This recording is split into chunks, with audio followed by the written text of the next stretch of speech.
It's another roller coaster of emotion with nerfs to Tank Brann, the far-off return of BlizzCon, and a huge bomb drop of player housing information.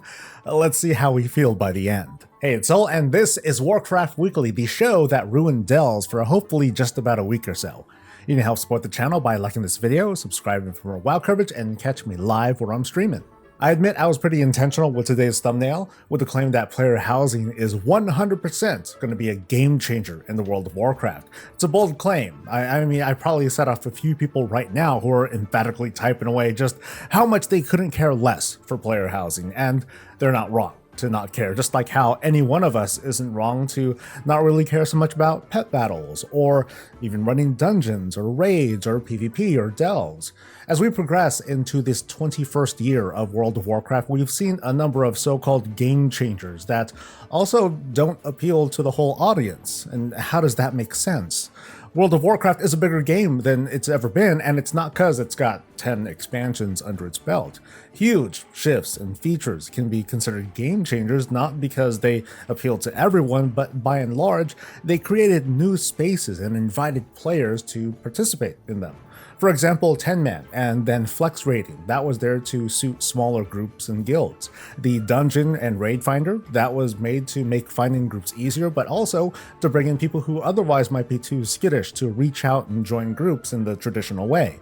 Cross-realm and cross-faction, I wouldn't really call those game changers, but they're significant because it lifted divides to give players the all-important resource, each other.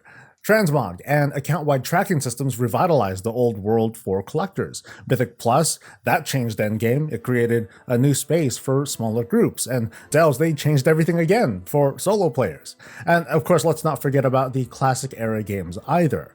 Housing is going to introduce a new form of non-combat endgame that is one part unleashing our collections and achievements, another part the tools and canvas to bring our expressions onto the screen. There's more, and I'm going to stop there, but what do all these features have in common? Not everyone cares about all these features all at once, but what World of Warcraft has been doing, especially in the past 7 or 8 years, is to grow its features while doing its best to not compromise quality. Of course, they don't hit the mark every time, as we'll talk about later. The other day, they dropped a massive blog post detailing the actual gameplay of player housing, that is, how to build and decorate objects, all to carve out this small part of the World of Warcraft for ourselves. As I went through this live on stream, you can watch in real time my reaction, seeing just how wrong I was with my very conservative predictions over the years. I thought to myself, this is going to be fairly simple, and the team would build and reiterate as players got used to housing. Many of us thought we would see very basic housing with prefabricated homes and set placements for objects. And we were all quickly proven so wrong with this article. There's an early part of the reading where I saw a window sliding onto a fireplace, and I thought out loud, oh, there should be like some sort of error highlight message thing because, well, shucks, that shouldn't go there. Commenters pointed out, hey, no, we should be able to place objects anywhere, even if they clip. And then later, we all learned there's going to be 2 kinds of building, a basic and an advanced version of building, which took my little thought and then sat on it and then took a big healthy dump. We were presented with this advanced decorating mode and the agency to place objects with no anchor, that is, no restrictions. We can phase objects into others, we can suspend objects in midair, and resize objects to suit our character size or do it just because. In their examples, the team cleverly used smaller objects to become overhangs, and objects could be used as makeshift walls, and so much more. I look back to the likes of Final Fantasy XIV and the methods builders use to clip or suspend objects through the use of bugs the developers are cool with leaving in. But in World of Warcraft's player housing, that idea is being fully embraced as part of the building process. What's more, while we haven't learned anything about outdoor decorating, they made it clear the size of your actual house has nothing to do with how it looks like from the outside. So it might be possible to have this outdoor area full of all sorts of stuff, and in a random part of the lot, there's like a door, just a door. But when you open it, boom, you're in your entry hallway, surrounded by paintings of the same person along like the walls and the ceilings. And the floors too, sure, why not? Here's a cool overhead screenshot of the housing area. And by the way, they're just talking about decorating one room in the interior in this article. There will be more rooms and there will be more floors. But anyway, if you look closely, you can see how we can have this square area as a canvas, but it's being defined by walls we can put down here and there, and we can rotate and shape this into what looks perfectly natural from the ground when we're in actual gameplay. It's a good term to use, this blank canvas that we can warp and manipulate to our liking. With housing, we often talked about the possibilities without really knowing anything up until now. Like, hey, we can make a bar and brothel or a museum to our greatness as our class. Maybe we can make a creepy looking shrine and more. With what we've learned though, the possibilities really do seem endless. Someone's gonna make a ridiculous 3D maze out of a bunch of walls, or simulate what a lab explosion suspended in time might look like, or quite possibly people might make a nice house for themselves. There's still tons of unknowns, like what sorts of utility might be possible, like portals or profession stations or target dummies. Will housing play into character progression, as in gearing, at all? Personally, I hope not, but these are conversations still worth having because clearly the WoW team has been listening and they waited this long to present the answers to many of our questions. What I'm going to do soon, I'm going to try to do a big healthy talk up on what folks have been talking about, as in ideas on how we'll obtain these many decorations. I think that's one of the biggest remaining questions about housing needing answers, like how much will achievements be involved? Will many of these be grandfathered in as unlocks, or are we going to have to farm up like 50 Onyxia heads? How will professions play into it? Do we need a carpentry profession or a woodcutting profession, or are the current professions enough to fill the role? Will some generic housing material resource from gathering be adequate? These are all fun topics to speculate on, so stay tuned for that. And there are a good number of commenters pointing out that WoW players are blown away by features that existed, like 20 years ago. And they're right. This woulda, coulda, shoulda been a thing a generation ago. One, or at least one of the reasons for this excitement, closely aligns with just why gamers are excited for player housing in the first place. We see that question a lot, right? Like, hey, I don't understand why people want player housing so much. So I invite you folks to share your reasons, and here's mine in a nutshell. I want more to do in this game. It's kind of simple. There's no shortage of ways to kill bad guys. There's always going to be more dungeons and raids and other zones to visit and quests to do and currencies to farm. We've dressed up the combat side of WoW for like 20 years with endless things to destroy in very inventive ways, and I want to continue doing that, but I also want something I can build. I want to visualize my 20-year career in this game. World of Warcraft is as much a role-playing game as it is a space to flex my skills at killing internet dragons. I notice most critics look at World of Warcraft and game development as this kind of zero-sum game, that the work on housing could have been put into more PvE and PvP stuff, as if we're gonna get like 30 boss raids or 2-month-long seasons, and it doesn't quite work out like that. WoW is growing with these big and permanent additions as opposed to the borrowed power era of, here today, gone tomorrow, the exception being Mythic Plus and a few others. Housing already looks like it's been years in the making, and it's a message the World of Warcraft is ready to expand on the roleplay side of the game. But what'll be next? Right now it's hard to see past housing, but it's always fun to think about. BlizzCon is returning next year. Imagine how I quickly went through this emotional ride of, oh my god, it's coming, yay, and then, oh my god, it's September, that's coming up really soon, and then, whew, it's next year still. The day is an unusual departure though. September 12th and 13th is Saturday and Sunday. BlizzCon mostly took place the first week of November's on a Friday and Saturday, so this might feel a little bit weird for travelers.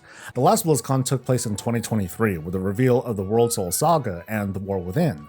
Personally, it was my most successful BlizzCon ever, being able to meet and greet with developers and fans, having my own little stage to stream opening ceremony reactions next to some huge faces like Max from Liquid and Evitel, and I guess her husband too, and being a part of their panel discussion after the convention. The actual experience from fans and congoers though, at least from what I was hearing, it was a very mixed bag with lots of stories of disorganization and missteps. And what I found to be extremely noticeable was there were very few panels taking place, which meant one, fewer panels, but also logistically, there was no need to have multiple stages to host said panels. The consequence of that, fewer chairs around the halls, and in a big convention where you want to hang out for most of the day, a lack of chairs made the experience feel very rushed and uncomfortable. My friends and I just wanted to sit somewhere and have kind of a base where others, while others just ran off to do a quick thing. So I hope the slew of panels returns, and if not, we at least have more places to take breaks. BlizzCon has never been a place to just come for the news, like that's what YouTube videos are for, and I wonder what sort of show they want to put on in 2026. Personally, I wasn't too sold with the large set pieces they had, although they were very cool, and by September of 2026, we're likely going to be in Season 2 of Midnight, well into the hubbub of player housing. Like, are we going to start learning about the Last Titan sooner than expected, or even what comes after the World Soul Saga? The nerf to Tank Brann has got people really mad, and we saw this coming from a mile away. There's a reasonable chance that as I write and produce this, changes to Tank Brann and devs will be underway. There might be a ticker down here telling you what changes are happening, but today I want to describe the journey of how we got to this past Tuesday when Blizzard took a nerf bat to Brann and stabbed him in the chest. We gotta go all the way back to BlizzCon 2023 when delves were first announced and we learned we'd have a companion to help us out. One of the initial questions asked was about a tanking role. In our intergamer discussions, folks took sides, and the concern about a Tank Brann was that the feature, or delves, it would focus too much on him, brand maintenance, as opposed to demonstrating our skill in delves to use our class abilities or crowd control, or how to safely pull and manage cooldowns, with having Brann not as the front and center thing, but more like a partner. In my praise of delves, I compared the tougher tiers to playing vanilla or classic WoW outdoor content where the pull feels critical to success and mob behavior is something to consider.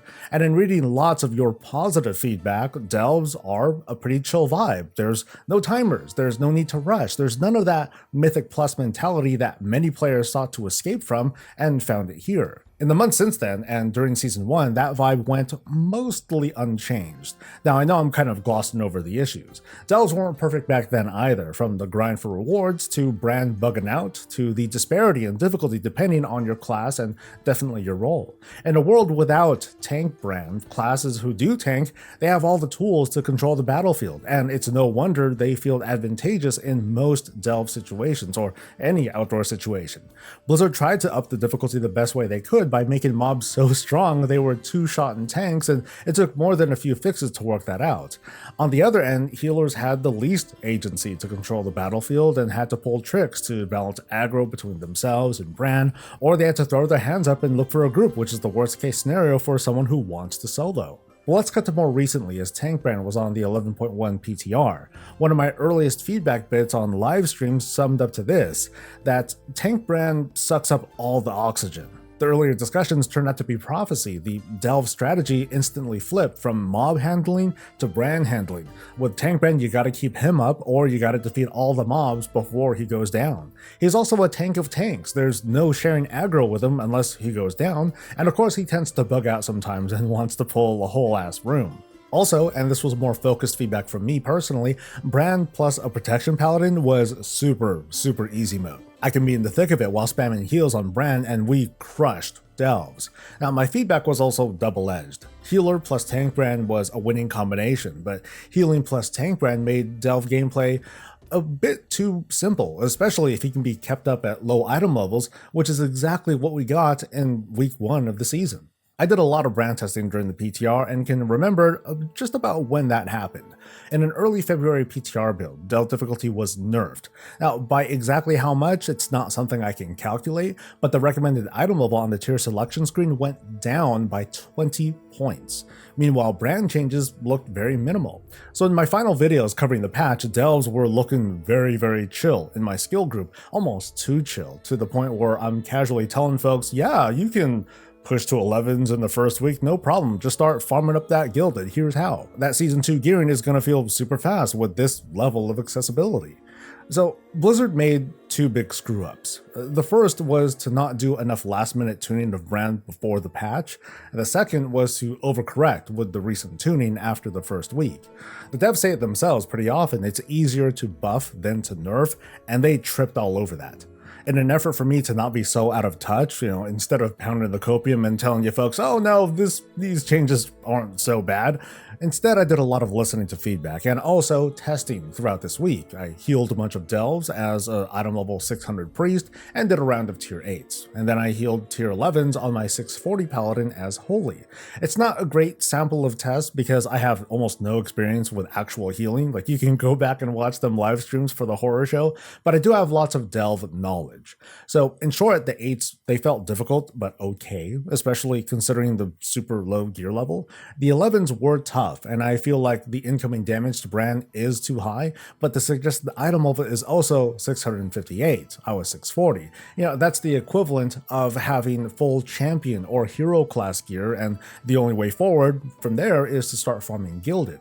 My more broad assessment is that the pacing feels okay for players who are taking their sweet time. They're very casually progressing. For progression-minded players, racing for the toughest delves before their item level catches up, there's this very big imbalance thanks to tanks not needing as high of an item level to get the job done, and everyone else compares their performance to them. Another way to say it, if everyone had an item level of 658 right now, difficulty between specs and roles would probably feel a lot more balanced. It's sort of like how mythic keys are perfectly doable for everyone at lower levels, but at higher keys, the meta starts coming into play.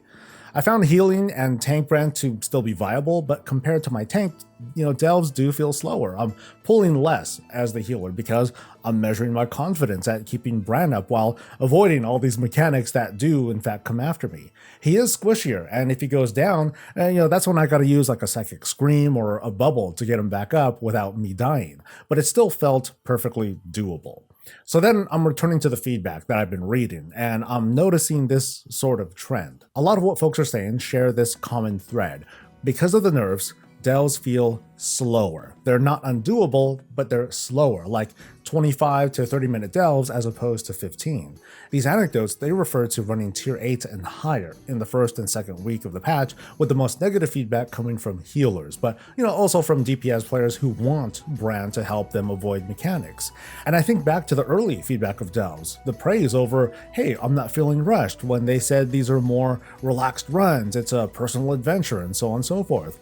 Like either those folks stopped speaking up, or the feedback appears to have shifted towards, hey, I want to get this thing done fast. Delves are taking too long. My tank goes so much faster than my healer, or switching to DPS Brann is faster than Tank Brann, and so on. So maybe the sentiment has changed. Maybe we're seeing feedback from different crowds than before because I'm just looking at trends. I'm not tracking what the same people are saying differently over time. In fact, my best source of that honestly is you folks, because I read all your comments and I try to remember names. I don't have data to work with, but from what I've learned, I can make this discussion point. Like, thanks to Gilded being available from delves, highly skilled players are speaking up their grievances, and they should, of course. But they're also kind of normalizing this expectation of we, as in everyone, must clear high-level delves quickly and efficiently as tanks, or it should be like even.